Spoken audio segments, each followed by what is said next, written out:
Well, actually, I believe that we are joined now, I think, by Mark Littlewood from the IEA, the Institute for Economic what it is the bank Affairs, and a little bit of Jeremy Hunt for good measure there on the side. Thank you very much. Mark Littlewood is the Director General of that free market think tank, the IEA. Now, of course, you were calling initially for something relatively similar to what Liz Truss initially wanted. I just was hoping that you might be able to paint a picture of what could have been, Mark, because we're back to the status quo now, aren't we, really?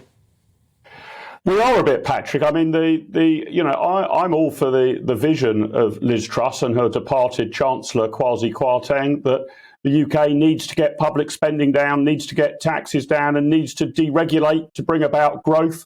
That won't sort things out immediately, but we've been on the wrong path for too long. And you might argue it's been exacerbated by the Kwarteng-Truss duo not showing any sort of fiscal constraint or showing any numbers about how we're going to get somewhere approaching a balanced budget. Jeremy Hunt today has at least shown some fiscal constraint. You'll remember when this huge energy package was announced, actually a good number of us on the free market side came out opposing it. Very tragically, the Queen died about, I think, 3 or 4 hours after the announcement.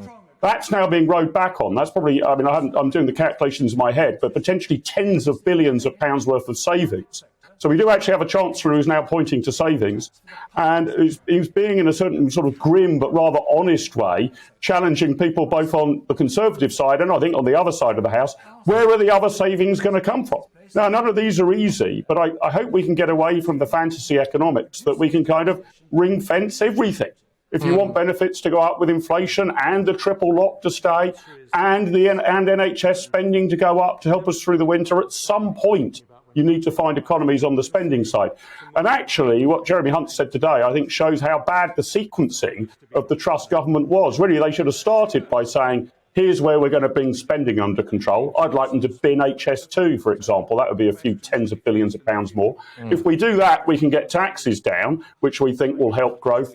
But we at least seem to now be talking in terms of trying to get somewhere close to a balanced budget. And that was the piece that was missing from the Truss-Kwarteng duo act. Yes, indeed. And it will be interesting to see how this reaction goes forward. Jeremy Hunt, you know Liz Truss quite well, personally, really. And we were all quite concerned for her, the way that she looks today. I'm just wondering if you could maybe have any insight, really, as to maybe how she's feeling at the minute. And she didn't look particularly good, bless her.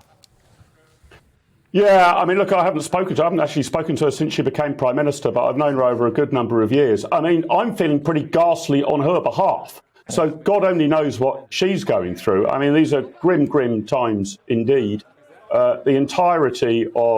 Pretty much the entirety of her proposals have unravelled before her eyes. I mean, I was looking at the betting market. She's heavily odds on to be out by the end of the year.